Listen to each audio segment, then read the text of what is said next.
बका रहेगी। तुम नहीं करोगे तो अल्लाह तुम्हारा हिसाब करेगा, क्योंकि अल्लाह पूछेगा उस दिन कि मेरा बंदा भूखा था, पानी नहीं था, दवाएं नहीं थी, तुमने क्या किया? तुम्हारे पास सब कुछ था, तुम तैयार हो जाओ उस दिन के लिए। मेरे अजीज दोस्तों और बुजुर्गों, ये गाजा के लोगों की दास्तान बयान करना बहुत जरूरी है। और फिर आप देखते हैं कि मजलिस इत्तेहादुल मुस्लिमीन, हमारे भारत में भी बहुत से इजरायली हैं, बहुत से इजरायली हैं, बहुत से ज़ायनिस्ट हैं। अब मालूम हुआ कि जहीराबाद में भी आ गए।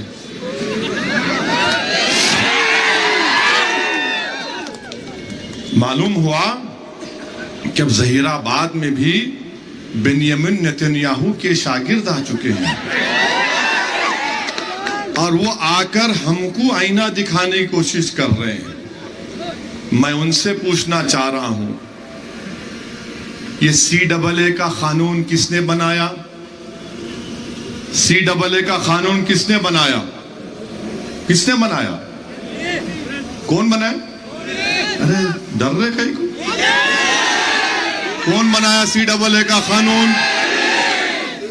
आप CAA कानून के खिलाफ है ही नहीं है?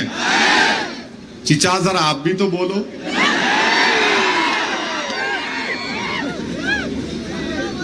बीजेपी बनाई। ट्रिपल तलाक का कानून कौन बनाए? ट्रिपल तलाक का कानून कौन बनाए? UAPA का कानून कौन बनाए? ये मॉब लिंचिंग का जिम्मेदार कौन है? अब बीजेपी में कल तक अंकल थे, कल तक अंकल बीजेपी में थे, मोदी जी को अपना पप्पा बोलते थे। आज जहीराबाद में आके असद भाई, दूल्हे भाई, अरे क्या गुलाटी मास्टर है बाबा तू। अरे बीजेपी में कल तक आप थे, अमित शाह के गले मिलते थे, मोदी जी को झुक के सलाम करते थे, RSS की चड्डी या पैंट पहनकर लग फिराते थे। अब कांग्रेस का खंडवा पहनकर आ गए। मेरे को अभी यहां पर डाइस पर हमारे सैयद मकसूद साहब कहां हैं भाई? चले गए। सैयद मकसूद साहब अपनी किताब दिए तर्जुमा करके, क्या लिखे? कांग्रेस RSS की अम्मा। ये लो देख लो आप, मैं झूठ नहीं बोल रहा हूं। जरा देख, जरा इसको टीवी पे ले लो, जरा वीडियो पे ले लो और अपने व्हाट्सएप ग्रुप में डालो, कांग्रेस RSS की मां। अच्छा, हैरत की बात सुन, हैरत की बात यह है, इन्हों बीजेपी से कांग्रेस में आए। भागा रेड्डी साहब के बेटे बीजेपी में चले गए। उन्हें मनुगुरु से इलेक्शन लड़ा बीजेपी से। क्या नाम उसका? कोई रेड्डी है उन्होंने, हाँ कुछ भी होगा, वहां से लड़ा, बीजेपी से लड़ा मनुगुरु। मैं गलत बोल रहा हूं तो माफ कर देना, होना बोल के बोल रहा हूं। मनुगुरु से लड़े इलेक्शन, मामू से हार गए, तो जैसा वहां हारे कांग्रेस में आ गए। ये कांग्रेस के आजकल वॉशिंग मशीन बनी हुई है। फिर बोलते शेरवानी वाले आ गए। अरे शेरवानी वाले इधर उधर नहीं जाते, एक ही रास्ते पर रहते, सिराते मुस्तकीम पर रहते। ये समझ में नहीं आ रहा मेरे को। वहां पे बीजेपी में थे, अचानक क्या, मेरे को लगता है कि अमित शाह बोले होंगे, प्यारे इधर चले जा, बाजू जा।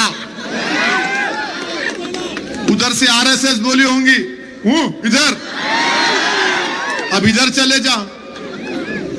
और फिर आप हमारे को ही ना दिखा रहे, ओ वैसी ये माने पूरे तेलंगाना के इलेक्शन में खाली ओवैसी ओवैसी ओवैसी ओवैसी चलेगा, और उधर से मोदी अमित शाह के बोलेंगे बेटी बेटी बेटी। अरे कोई तेलंगाना में कोई मुद्दा नहीं है सिवाय बी टीम और ओवैसी के। अमित शाह आते कि बोलते इनके हाथ में स्टीयरिंग, वो उनका कांग्रेस का लीडर है, माशाल्लाह से 50 साल के हो गए अभी। उन्होंने बोलते ओवैसी मिलावा है, और ओवैसी आसाम में इलेक्शन लड़ते हैं। अरे राहुल गांधी, मैं आसाम में आज तक इलेक्शन नहीं लड़ा, अब इन्हों बोल रहे तो अब दिमाग में बात पैदा हुई, अब तो जाना ही पड़ेगा आसाम। जरा पढ़ के लिख के आओ। अरे ओवैसी जहां लड़ते हैं वहां इनको फायदा हो जाता। अमेठी क्या मेरी रू जाके लड़े थी, तुम हार गए सो? अमेठी कैसा हार गए आप, वो नहीं बोलते। 185 लोकसभा सीट पर सिर्फ कांग्रेस बीजेपी का मुकाबला हुआ, माने इजराइल और इजराइल का मुकाबला हुआ। 185, आज से दोनों का नाम क्या रख देंगे? हाँ, इजराइल। तो 185 सीट पर कांग्रेस और बीजेपी का मुकाबला। कितने जीती कांग्रेस? 16। 2019 में चेक कर लो आप, मैं झूठ नहीं बोल रहा। 16 जीते, और इत्तेफाक की बात यह है कि मैं नहीं था दूल्हे भाई वहां पर। 16 जीते। अब वो कैसा हार गए आप? कैसा हार गए बोलो आप? अरे नहीं ओवैसी, अरे बाबू जमहूरियत है, मैं इलेक्शन लड़ूंगा नहीं लड़ूंगा, जहां नहीं लड़ूंगा वहां बोलूंगा मामू का साथ दो, जहां लड़ूंगा बोलूंगा पतंग पिलाओ आसमानों पर। तो अब मालूम जहीराबाद और मुनुगुडू से बात मालूम हो गई कि बीजेपी और कांग्रेस दोनों औले जौले भाइयां हैं। जैसा कि किताब में तर्जुमा किए मकसूद साहब, कांग्रेस आरएसएस की मां, तो ये वो है। अरे अजीब बात है, आप जिंदगी गुजार दिए आरएसएस में बीजेपी में, और आप यहां पे आ गए पैराशूट से उतर के वखाराबाद से यहां आ गए। असद ऐसा करे वो करे ये करे। अरे बाबू कांग्रेस वालों, ये मेरी दरियाफ्ती की उम्र नहीं है, मेरे को बेटा है 14 साल का। आप अपनी दरियाफ्ती कर लो ना, अकेले हैं तुम दोनों अकेले हो, कुछ तो कर लो, मेरे पीछे कहीं को पड़े हुए। मेरे अजीज दोस्तों और बुजुर्गों, मेरी आपसे गुजारिश है कि आप उत्तर प्रदेश में देखिए, उत्तर प्रदेश में वहां योगी की हुकूमत है, वहां पर जो नेपाल के बॉर्डर पर कई मदरसे हैं, उन मदरसों को बीजेपी की सरकार शक की निगाह से देख रही। सबका साथ सबका विकास विश्वास क्या हुआ? उत्तर प्रदेश से मदरसों को टारगेट किया जा रहा है। आज अमित शाह हैदराबाद तेलंगाना को आके कुछ बोल दिए, बैकवर्ड क्लास के हमारे भाइयों को हम ऐसा कर देंगे।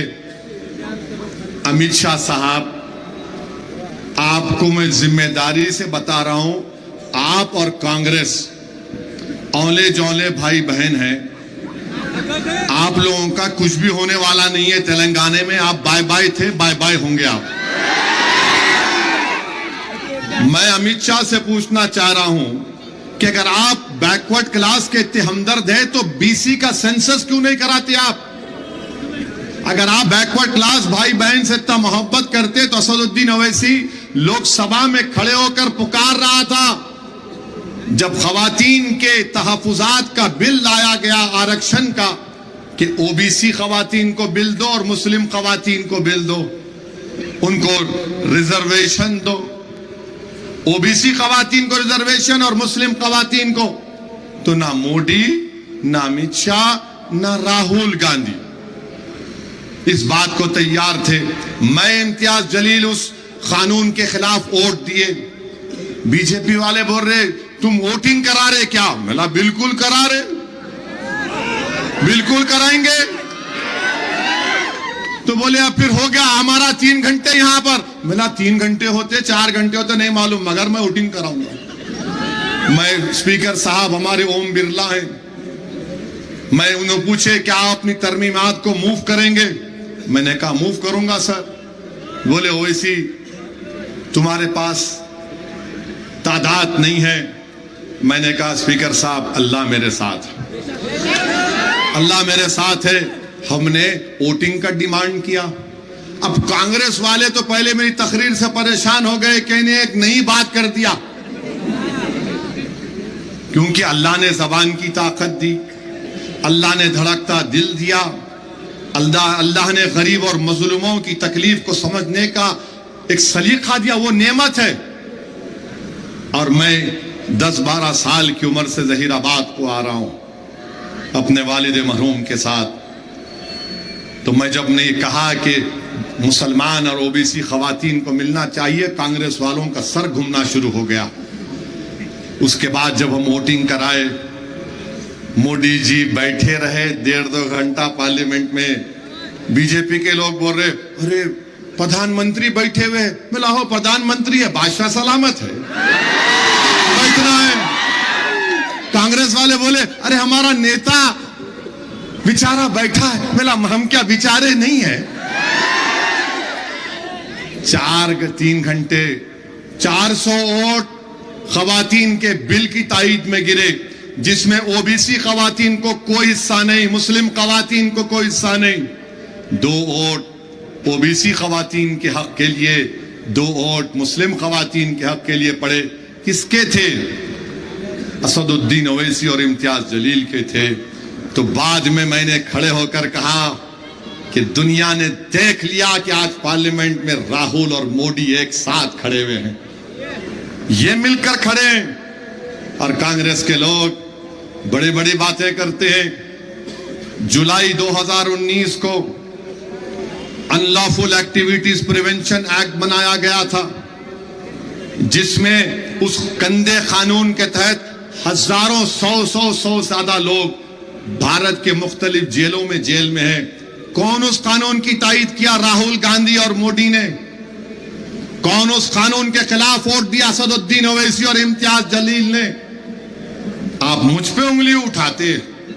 अरे अगर तुम्हारी दास्तान बयान करना शुरू कांग्रेसियों, तो 31 अक्टूबर को 84 में मोहतरमा इंदिरा गांधी का कत्ल कर दिया गया था।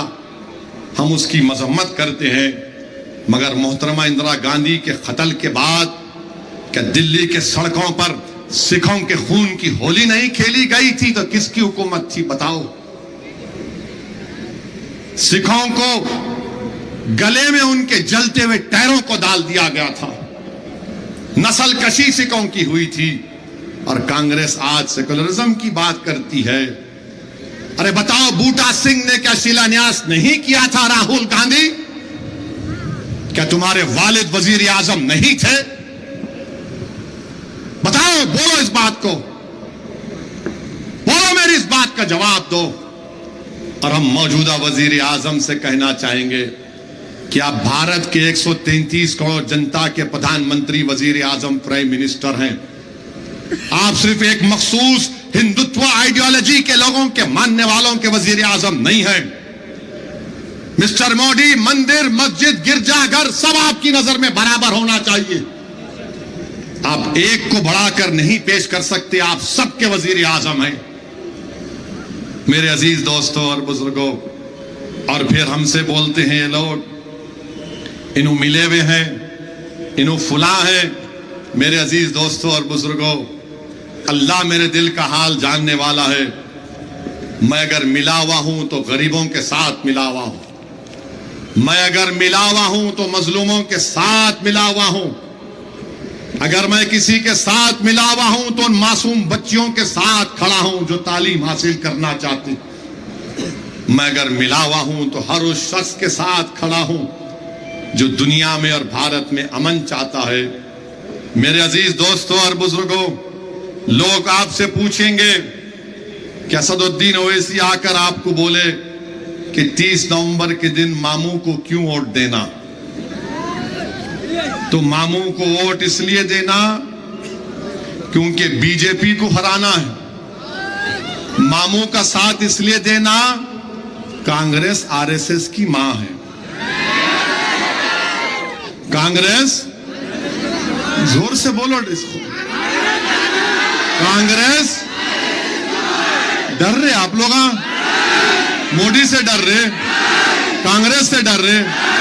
कांग्रेस, ये आप और मैं नहीं बोल रहे, ये मकसूद साहब की किताब का नाम है। नहीं तो अनु शुरू हो जाएंगे, ने नई बात करके क्या, मकसूद साहब को पकड़ो।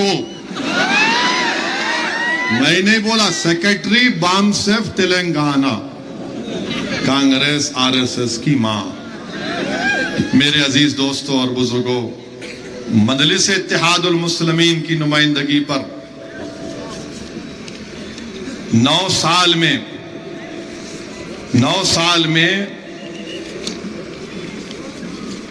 तालीम के ऊपर, अक़लियतों की तालीम के ऊपर 2004 से 14 तक कांग्रेस की हुकूमत थी।